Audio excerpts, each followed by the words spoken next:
Bismillahirrahmanirrahim. Assalamualaikum warahmatullahi wabarakatuh. Saya Ikhlas Samra, mahasiswi program studi pendidikan fisika Universitas 19 November Kolaka. Kali ini saya akan memperkenalkan perkembangan komputer generasi kelima. Tapi terlebih dahulu kita harus mengetahui apa sih komputer itu. Komputer merupakan salah satu perangkat elektronik yang paling banyak digunakan di dunia ini, lantaran fungsinya yang dapat memudahkan aktivitas manusia seperti berkomunikasi lebih cepat, mengakses sumber literatur tanpa mengenal batasan tempat dan lain sebagainya. Adapun pengertian dari komputer generasi kelima yakni komputer-komputer yang menggunakan ULSI sebagai mikroprosesornya. Komputer generasi ini dilahirkan pada tahun 1980 dan kehidupannya berlangsung hingga kini. Di samping itu, komputer ini juga memanfaatkan parallel processing dan artificial intelligence secara penuh. Apa itu parallel processing? Parallel processing atau pemrosesan secara paralel adalah kemampuan komputer dalam menyelesaikan banyak pekerjaan dalam waktu yang sesingkat mungkin. Hal ini disebabkan dari jumlah mikroprosesor yang terpasang dalam internal komputer, mampu bekerja sama secara bersama-sama dan paralel.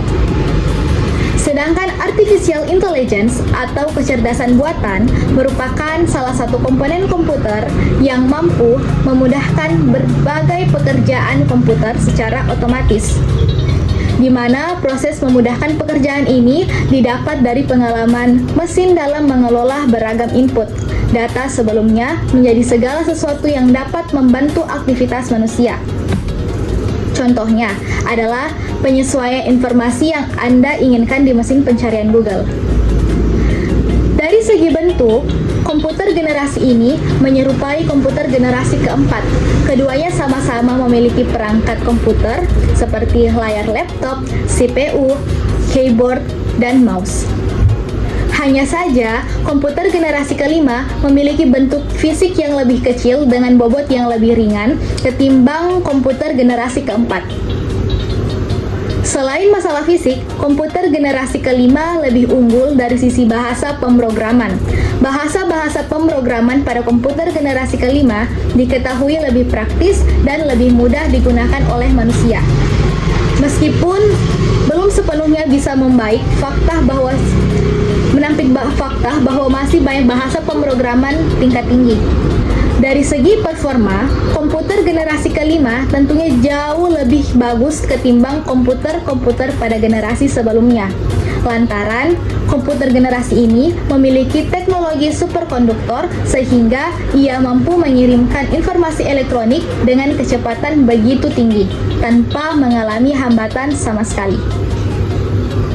Ditambah lagi, kualitas grafis pada komputer generasi kelima ini semakin menakjubkan. Kapasitas penyimpanannya pun semakin perkasa. Bisa menyimpan berbagai file, program, ataupun aplikasi hingga mencapai ukuran terabit dan kapasitas RAM juga tidak kalah unggulannya. Fungsinya diketahui mampu membuat komputer bekerja semakin optimal. Nah, apa saja komponen dari komputer generasi kelima? Komponen dari komputer generasi kelima yang pertama adalah teknologi ULSI, salah satu komponen komputer yang memungkinkan pemadatan 100.000 hingga 1 juta komponen elektronik di dalam sebuah mikroprosesor. Yang kedua, artificial intelligence atau kecerdasan buatan. Pada mulanya, komputer generasi kelima ini memanfaatkan AI dalam tingkat rendah. Namun, penggunaan AI ini terus berkembang seiring dengan perkembangan komputer. Komponen ketiga adalah parallel processing, penggunaan berbagai mikroprosesor di waktu yang bersamaan secara paralel. Yang keempat adalah teknologi superkonduktor. Salah satu komponen komputer generasi kelima yang mampu mempercepat dan memudahkan pengiriman informasi, yaitu teknologi superkonduktor. Yang kelima, interface yang user-friendly. Anda dapat melihatnya dari mouse yang dapat dioperasikan secara optik atau sensorik. Tidak perlu lagi menggunakan kabel panjang.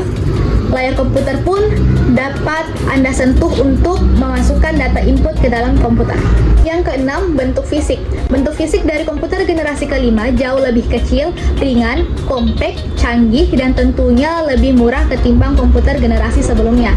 Yang ketujuh, perkembangan komputer generasi kelima hingga masa kini memungkinkan untuk berkembangnya natural language understanding, yaitu perkembangan komputer dengan bahasa yang bisa dimengerti oleh manusia. Tipe komputer generasi kelima terdapat beberapa, diantaranya ada komputer desktop, laptop, Chromebook, notebook, dan ultrabook. Itulah tadi pemaparan materi tentang perkembangan komputer generasi kelima. Lebih dan kurangnya mohon dimaafkan. Wassalamualaikum warahmatullahi wabarakatuh.